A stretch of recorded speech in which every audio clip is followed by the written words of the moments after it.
और बुलेटिन की शुरुआत श्रद्धा वालकर मर्डर मामले से करेंगे, जिसमें नित नए खुलासे हो रहे हैं। दिल्ली पुलिस को पूछताछ में आफ्ताब ने बताया कि उसने मर्डर केस में इस्तेमाल आरी और ब्लेड को गुरुग्राम की डीएलएफ फेज 3 की झाड़ियों में फेंका था, जबकि चापड़ को बहरौली के 100 फीट रोड स्थित कूड़ेदान में फेंक दिया गया था। दिल्ली पुलिस की टीम 2 बार गुरुग्राम में उन झाड़ियों की जांच कर चुकी है, लेकिन हथियार अब तक नहीं मिला है।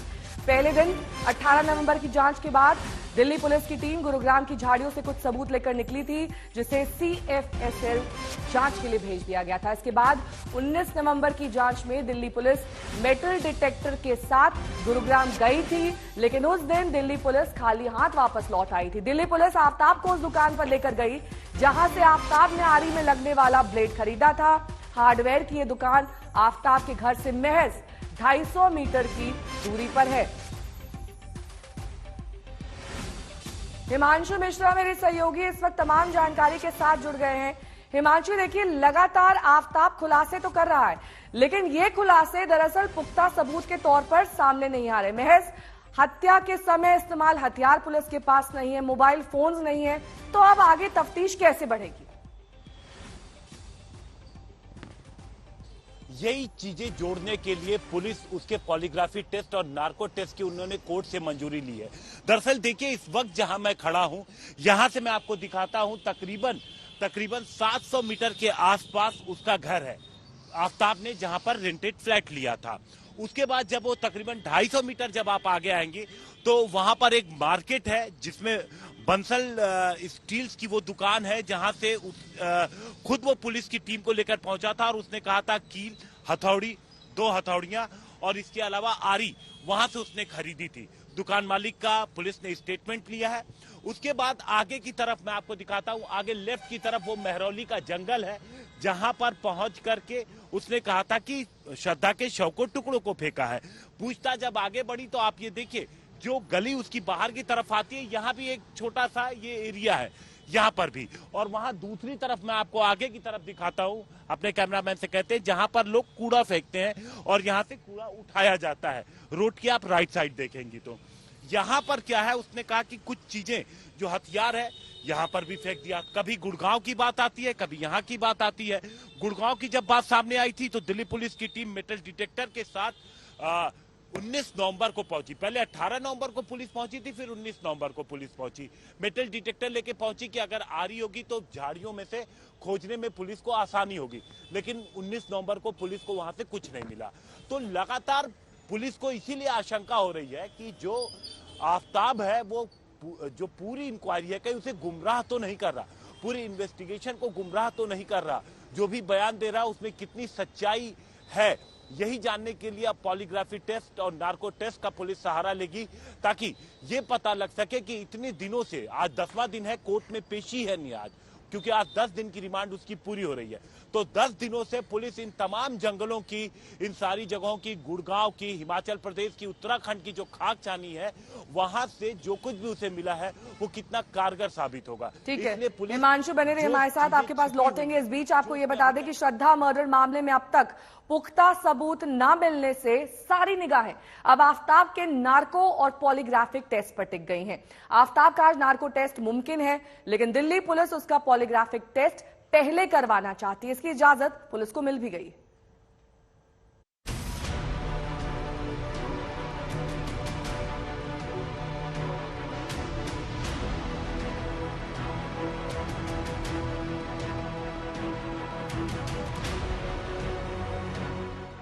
Narco test, narco test, narco test. Shraddha Walkar murder case में पिछले कई दिनों से आफ्ताब के नार्को टेस्ट की सरगर्मी तेज है। एक बार फिर अटकलें तेज हैं कि आज आफ्ताब का नार्को टेस्ट हो सकता है। यही नहीं, आफ्ताब के पॉलीग्राफी टेस्ट की भी दिल्ली पुलिस को इजाजत मिल गई है। दिल्ली पुलिस और FSL के अफसर लगातार नार्को पर मंथन कर रहे हैं। देखिए, जो हमारी फॉरेंसिक साइंस है, एक लॉकार्ड प्रिंसिपल है, जो आप इसको यहाँ पे देख रहे होंगे, इस लॉकार्ड प्रिंसिपल पे काम करती है कि क्रिमिनल कुछ चीजें लेके जाता है, कुछ चीजें छोड़ के जाता है। कुछ एविडेंस तो फिजिकल होते हैं। खास बात यह है कि आज आफ्ताब की पुलिस कस्टडी खत्म हो रही है।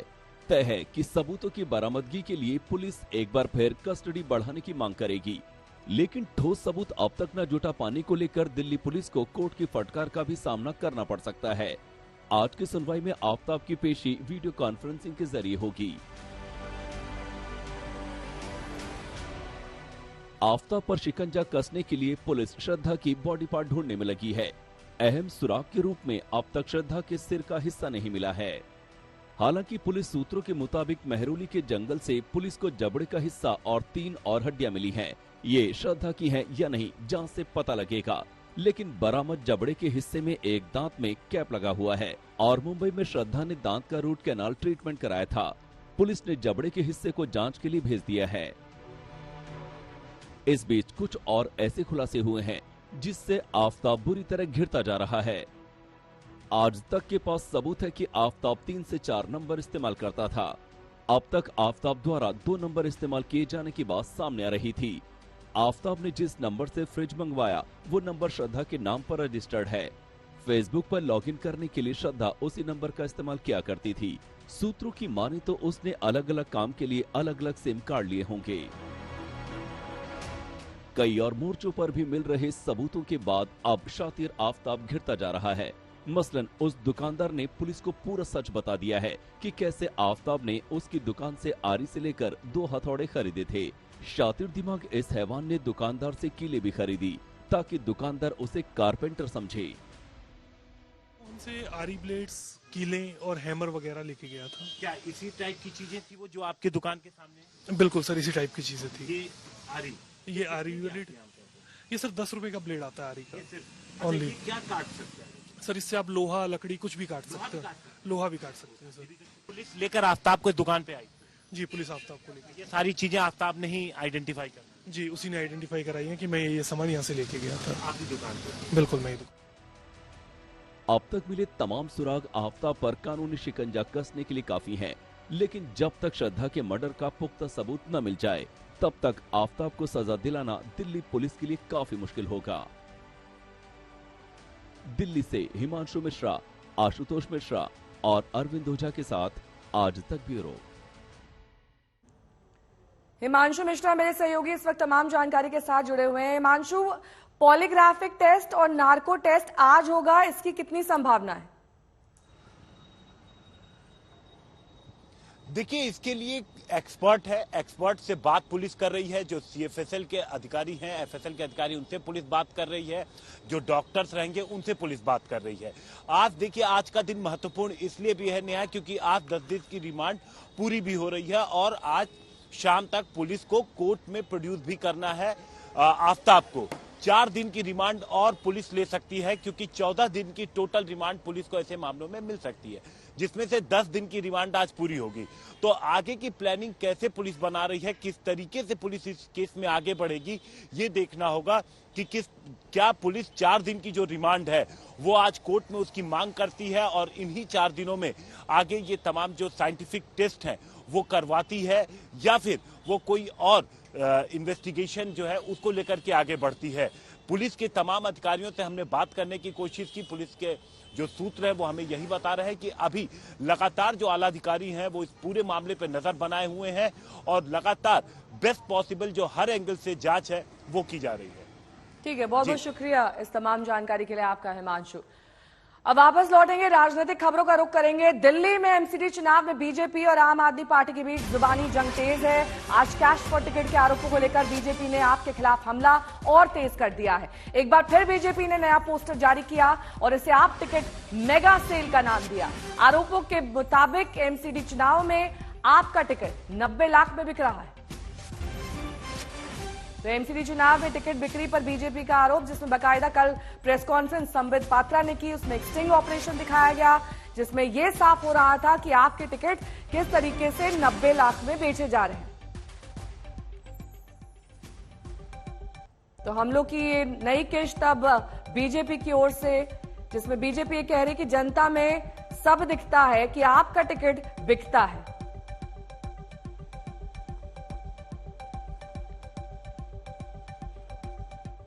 तो आम आदमी पार्टी आरोपों से चौतरफा घिर चुकी है। कल ऐसे ही आरोपों के निशाने पर आम आदमी पार्टी के विधायक गुलाब सिंह यादव आ गए। टिकट बंटवारे में धांधली का आरोप लगाते हुए आम आदमी पार्टी के कार्यकर्ताओं ने उनसे हाथापाई भी की।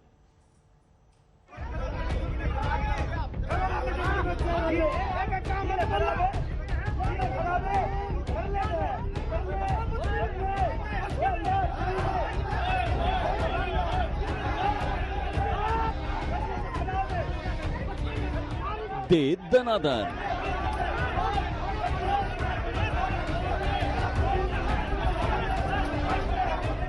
वायरल हुआ ये वीडियो दिल्ली के मटियाला इलाके का है। वीडियो में भीड़ से घिरे हैं मटियाला से आम आदमी पार्टी के विधायक गुलाब सिंह यादव। कुछ लोग गाली गलौज कर रहे हैं तो कुछ लोग उनसे हाथापाई। बड़ी मुश्किल से गुलाब सिंह हमलावर लोगों की भीड़ से निकल पाए। बताया जाता है कि गुलाब सिंह से हाथापाई करने वाले उन्हीं के पार्टी के लोग थे, लेकिन आप विधायक आरोप बीजेपी पर लगा रहे हैं। ये पूरा का पूरा मामला भारतीय जनता पार्टी का षड्यंत्र था। भाजपा पूरी दिल्ली के अंदर हारने जा रही है, बुरी तरह से हारने जा रही है। ये उनकी बौखलाहट थी। भाजपा ने इसको पूरा प्लांट किया है और इसका सबसे बड़ा सबूत ये है कि जो दोषी थे जिन्होंने ये हमला किया अभी इसी थाने में अंदर उनके बचाने में अंदर बैठे हैं। बताया जाता है कि वार्ड 124 नागले सकरावती के छावला कुतुब विहार इलाके के पार्टी दफ्तर में गुलाब सिंह कार्यकर्ताओं की बैठक लेने पहुंचे थे।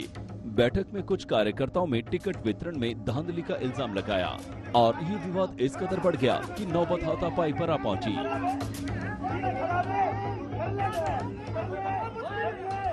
आप विधायक पूरे मामले में बीजेपी को घसीट रहे हैं, लेकिन उन्हीं के पार्टी के लोग बीजेपी को क्लीन चिट दे रहे हैं।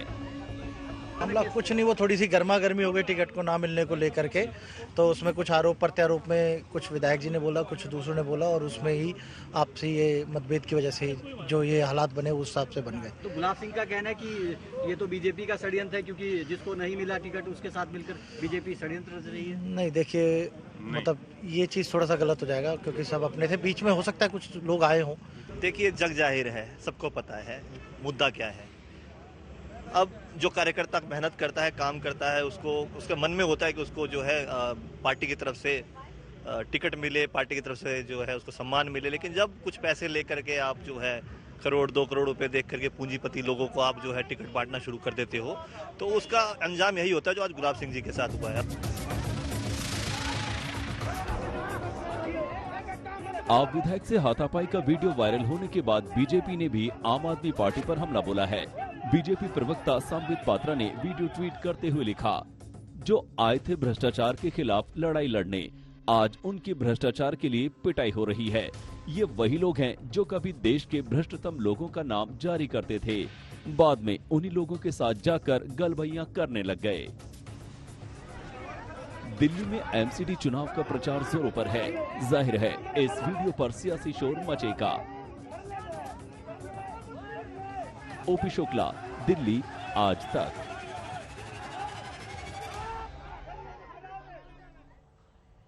तो आम आदमी पार्टी पर बीजेपी का हमला जारी है। ताजा हमला बीजेपी सांसद परवेश वर्मा ने मौलवियों की सैलरी के मुद्दे पर किया है। परवेश वर्मा ने कहा कि जैसे मुख्यमंत्री अरविंद केजरीवाल मस्जिदों के मौलवियों को हर महीने 42,000 सैलरी में देते हैं, वैसे ही मंदिर के पुजारियों और गुरुद्वारे के ग्रंथियों को भी सैलरी देनी शुरू करनी चाहिए।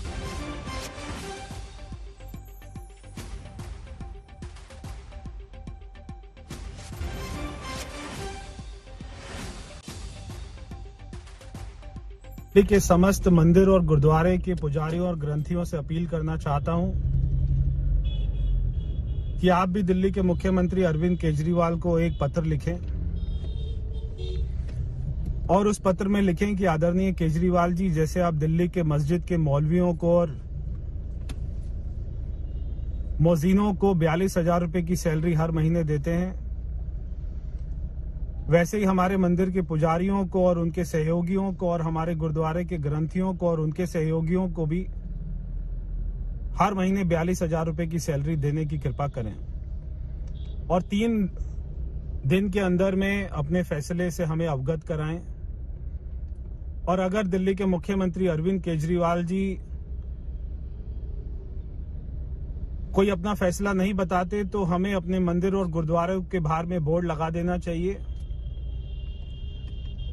कि हमको जब तक सैलरी नहीं मिलती है हमारे मंदिर गुरुद्वारे में कोई भी आप पार्टी के नेता का, प्रत्याशी का या दिल्ली के मुख्यमंत्री का आना प्रतिबंध है। आपको याद होगा, आपसे कुछ दिन पहले एक वीडियो आया था जिसमें तिहाड़ जेल में सत्येंद्र जैन को मसाज दी जा रही थी। ये वीडियो काफी वायरल हुआ था। अब ये जानकारी मिल रही है कि मसाज देने वाला रेप का आरोपी है। जी हां, ये बात सामने आई है कि मसाज देने वाला रेप का आरोपी है और साथ ही सत्येंद्र जैन जिस तरीके से जेल में मसाज ले रहे थे, ये कहा जा रहा था कि आखिरकार इस तरह की सुविधाएं उन्हें कैसे मिल रही हैं। यही वो वीडियो है जिसमें सत्येंद्र जैन आराम से बेड पर दिखाई दे रहे हैं, मसाज दी जा रही है उन्हें, इस तरह की सुख सुविधाओं से लैस है जेल का ये कमरा। बीजेपी की ओर से ये वीडियो जारी किया गया था। अब ये मामला सामने आया है कि नाबालिग से रेप का आरोपी है मसाज देने वाला।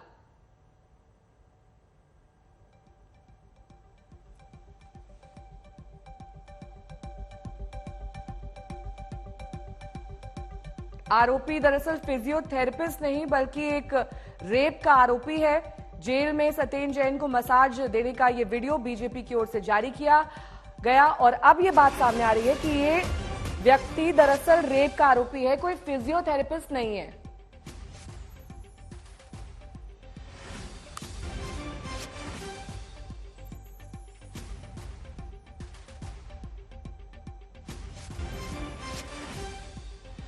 कुमार कुणाल मेरे सहयोगी इस वक्त तमाम जानकारी के साथ जुड़ रहे हैं। कुमार, क्या ये व्यक्ति जो सत्येंद्र जैन को मसाज दे रहा है इसी जेल का इनमेट है या इसे बाहर से बुलाया गया है, क्या जानकारी मिल रही है? देखिए, ये सवाल उसी दिन से उठ रहा था कि आखिरकार ये कौन है, क्योंकि आम आदमी पार्टी ने ये दावा किया था कि स्वास्थ्य कारणों से उनको फिजियोथेरेपी दी जा रही है। लेकिन अभी जो बीजेपी ने क्लेम किया है, बीजेपी ने ये कहा है कि ये कोई भी मेडिकल प्रैक्टिशनर नहीं है।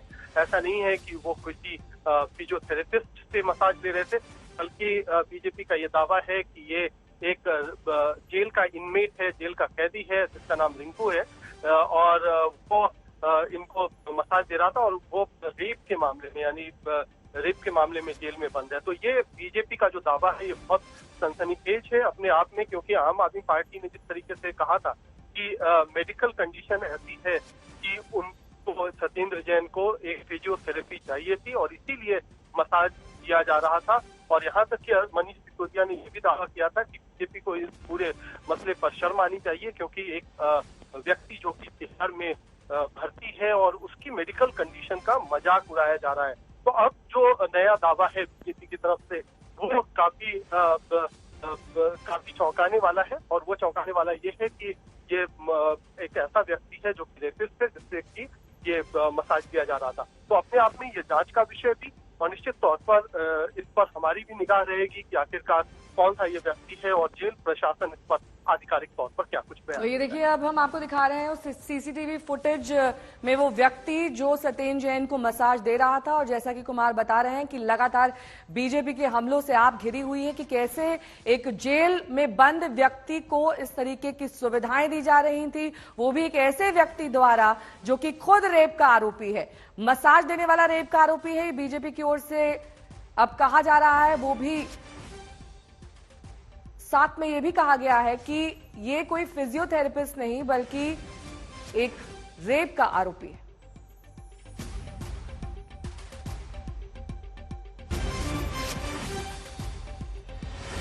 और शहजाद पूनावाला का एक ट्वीट देखिए जिसमें बकायदा इस आरोपी की तस्वीर जारी की गई है और साथ ही ये लिखा गया है कि कोई फिजियोथेरेपिस्ट नहीं बल्कि आरोपी रिंकू है जो कि रेप का आरोपी है। तमाम डिटेल्स शहजाद पूनावाला ने ट्वीट की हैं। Rape accused Rinku was giving massage to Satyendra Jain accused under POCSO act. IPC की धारा इसमें लिखी गई है इस ट्वीट में और ये साफ किया गया है कि कैसे एक रेप का आरोपी सत्येंद्र जैन को जेल के अंदर मसाज दे रहा था।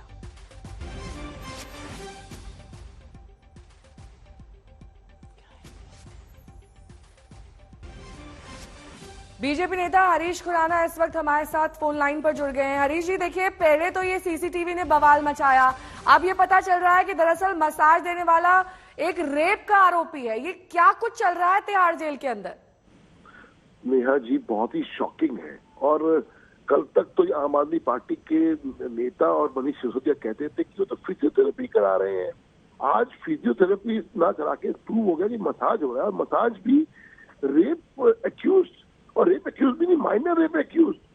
पॉक्सो एक्ट के तहत जो आदमी अंडर ट्रायल हो उसके साथ आप रेप आप मसाज करवा रहे हो, ज्यादा शॉकिंग है। और आम आदमी पार्टी को अब जवाब देना होगा कि रिश्ता क्या कहलाता है इन लोगों के बीच में। रेपिस्ट के साथ, करप्ट लोगों के साथ ये रिश्ता कहला रहा है और ये प्रूव हो गया। अब मनीष सिसोदिया आके या अरविंद केजरीवाल आके कैमरे पे क्यों नहीं बोलते कि मनोहर कहानियां नहीं है, ये एक्चुअल फैक्ट है जो हो रहा है। ये मसाज भी ली जा रही है और मसाज जो ली जा रही है वो एक रेपिस्ट के साथ से ली जा रही है। ये आम आदमी पार्टी को बताना पड़ेगा कि रिश्ता क्या कहलाता है। हम इसकी और हम मांग करते हैं कि तुरंत से तुरंत सत्येंद्र जैन को अब इस जेल से निकाल के दूसरी जेल में कहीं किसी और राज्य में भेजा जाए। तो ये जो मामला है बहुत खतरनाक है। ये तो सिर्फ एक मामला सामने आया है। किन किन लोगों से संबंध होंगे, उसी जेल के अंदर टेररिस्ट भी रहते हैं, उस जेल के अंदर कई सीरियस एक्यूज है वहाँ पे।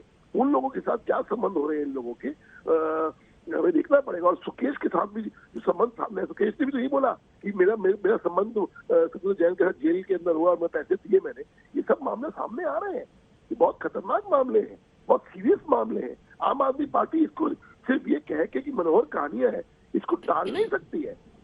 और ये स्पेशली अब जो मामला सामने आया है पॉक्सो एक्ट के साथ एक आपके साथ के संबंध, एक्यूज के साथ संबंध बहुत ही निंदनीय है, खतरनाक है। ठीक है हरीश जी, बहुत बहुत शुक्रिया तमाम बातचीत के लिए। और इस बीच आपको सुना देते हैं कि शहजाद पूनावाला ने अपने ट्वीट के बाद क्या कुछ कहा।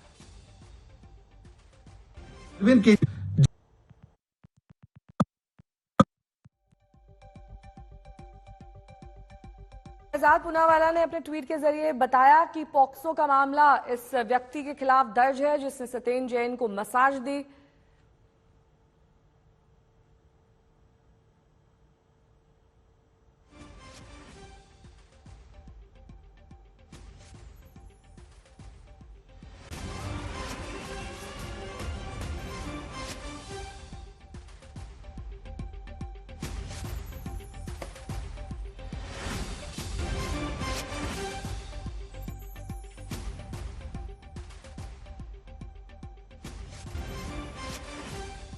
तिहाड़ जेल में दिल्ली सरकार के मंत्री सत्येंद्र जैन के मसाज पर नया खुलासा हुआ है।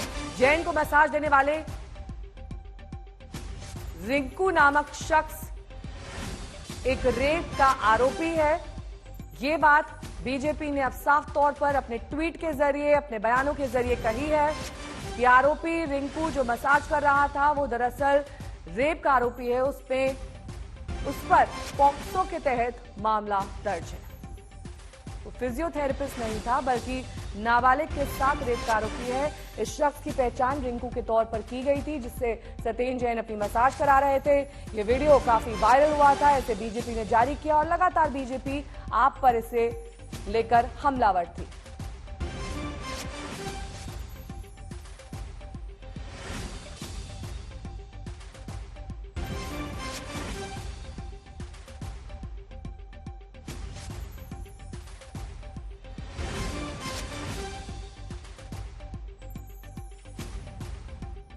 सवाल ये बनता है कि क्या Arvind Kejriwal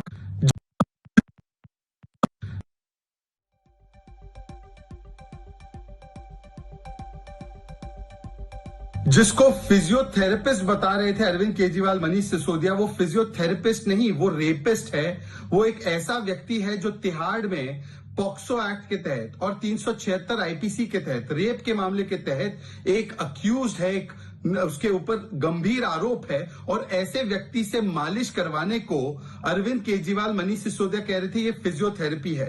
Indian association of physiotherapy ने पहले ही बताया था कि ये कोई फिजियोथेरेपी नहीं, ये तो तेल से की जा रही मालिश चंपी है, सिर की, पैर की। मतलब कि सत्येंद्र जैन जो 5 महीने से जेल में, जिनको बेल नहीं मिली, जिनको राहत नहीं मिली, उनको वीवीआईपी मालिश दे रहे थे। वो भी रेप अक्यूज जो लोग हैं, बच्चों के रेप में अक्यूज लोग, उनसे मालिश दिलवा रहे थे, उनको वसूली करने का पूरा मौका मिल रहा था और फिर अरविंद केजरीवाल की सरकार उन्हें डिफेंड कर रही थी। आज सवाल यह बनता है कि क्या अरविंद केजरीवाल माफी मांगेंगे? उन्होंने जिस प्रकार का झूठ बोला है, ये फिजियोथेरेपी नहीं, ये दरअसल करप्शन थेरेपी थी और करप्शन थेरेपी के नाम पर उनको बचाया जा रहा है, उनको वसूली करने दी जा रही है, उन्हें वीवीआईपी सेवाएं मिल रही है। दिल्ली लंदन तो बनी नहीं, परंतु तिहाड़ में थाईलैंड इन्होंने शुरू कर दिया है। थाईलैंड जैसी सेवाएं, वो भी रेप अक्यूज दे रहे हैं, जिसको फिजियोथेरेपिस्ट बता। तो आपने देखा किस तरीके से शहजाद पूनावाला ट्वीट के बाद आरोप आप पर लगाते हुए कि जिसे मनीष सिसोदिया और अरविंद केजरीवाल दरअसल फिजियोथेरेपिस्ट बता रहे थे, वो कोई और नहीं बल्कि रेप का आरोपी रिंकू है, जो इसी तिहाड़ जेल में बंद है। अब आपको इस पर जवाब देना चाहिए कि आखिरकार एक रेपिस्ट से सत्येंद्र जैन अपने हाथ पैर क्यों दबवा रहे थे।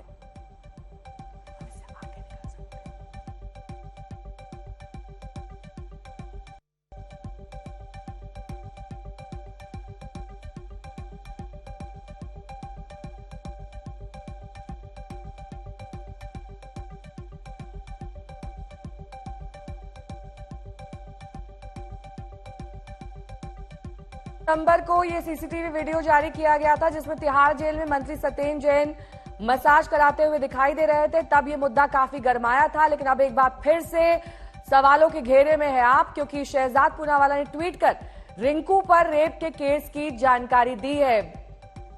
इसके साथ ही बीजेपी नेता हरीश खुराना ने खुलासे पर सवाल किया है कि ये रिश्ता क्या कहलाता है कि सत्येंद्र जैन एक रेपिस्ट से अपने हाथ पैर दबा रहे हैं।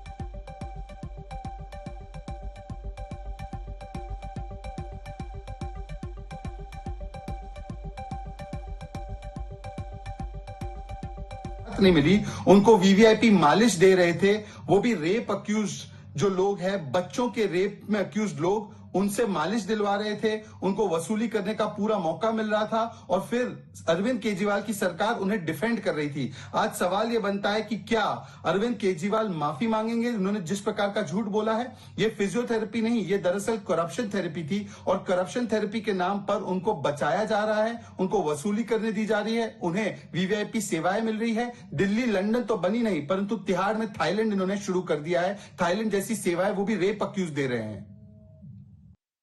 जिस रेप का आरोपी सत्येंद्र जैन को तिहाड़ जेल के अंदर मसाज दे रहा था, इसको लेकर अब बीजेपी लगातार आपसे सवाल कर रही है और वक्त हो गया है 100 शहर 100 खबर का।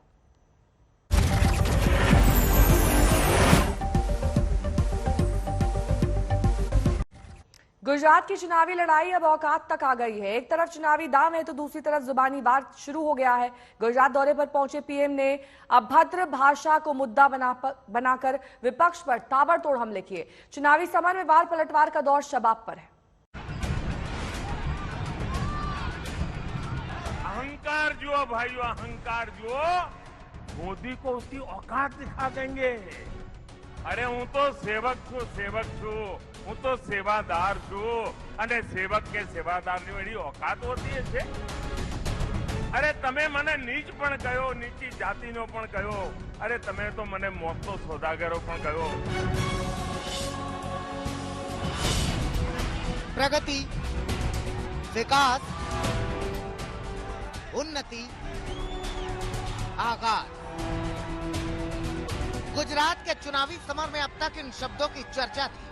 इन्हीं शब्दों के इर्द गिर्द विरोधियों पर वार था। इन्हीं शब्दों के दायरे में नए नए वादों का धुआंधार प्रचार था।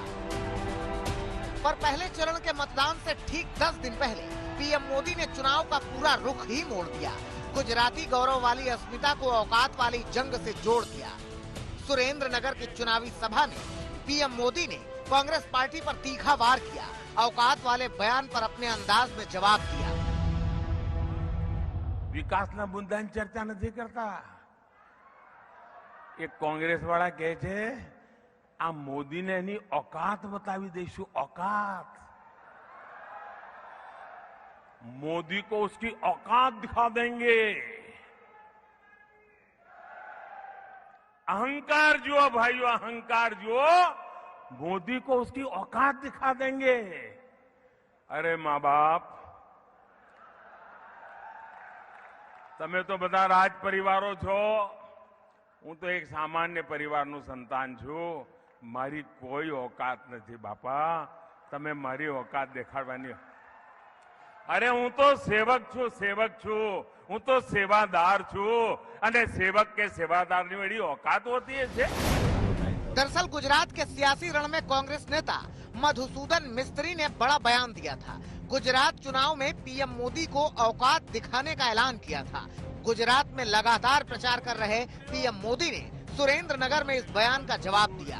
कांग्रेसी नेताओं को पुराने बयान भी याद दिला दिए। अरे तमे मने नीच पण कहो, नीची जातिनो पण कहो, अरे तमे तो मने मौतनो सौदागरो पण कहो, अरे तमे तो मने गंदी नाळीनो कीड़ो पण कीधो, बधुं कीधुं भाई, तमे बधुं कीधुं। હવે તમે औकात बतावा નીકળ્યા છો, અમારી કોઈ औकात નથી। મહેરબાની કરીને વિકાસના મુદ્દાની ચર્ચા કરો। विरोधियों पर तीखे वार और करारे प्रहार से साफ है कि अब गुजरात में बीजेपी को बड़ी जीत दिलाने का जिम्मा पीएम मोदी ने उठा लिया है, और इसी भरोसे के साथ उन्होंने अब गुजरात में प्रो इनकम्बेंसी का खुला ऐलान किया है। અને એના કારણે ગુજરાતે પ્રો ઇન્કમ્બન્સી काम करनारी सरकार ने साथ, काम करनारी सरकार ने सहयोग, काम करनारी सरकार नु समर्थन, एवो नवो राजकीय चीलो चातर्यो छे। उधर कांग्रेस पीएम के ऐसे बयानों को चुनावी दांव बता रही है। मोदी पर इमोशनल कार्ड खेलने का आरोप लगा रही है। क्यों ऐसे जुमले बोलते हैं प्रधानमंत्री जी?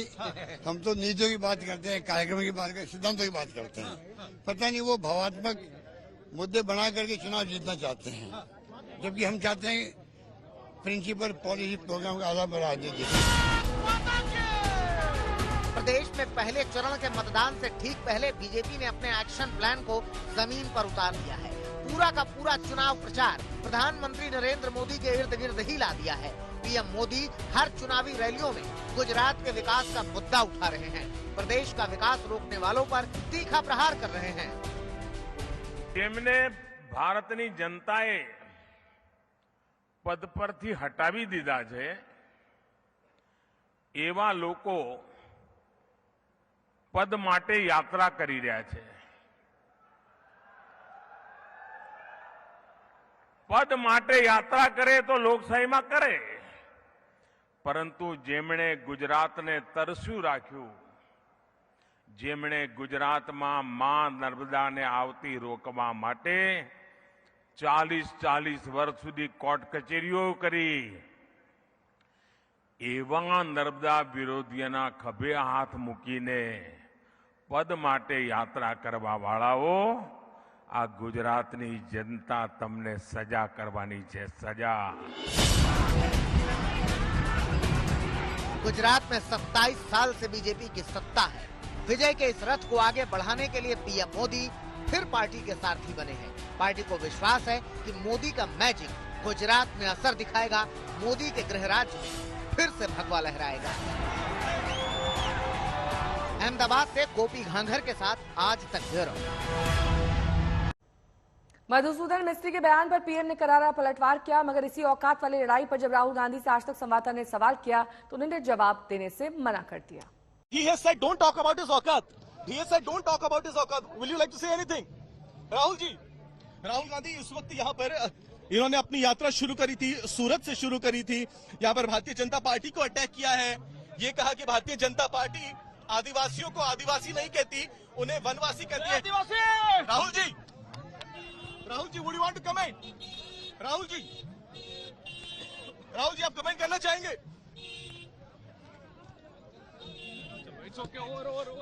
राहुल गांधी देखिए, एक बार हम फिर से कोशिश करते हैं, अगर कमेंट करें।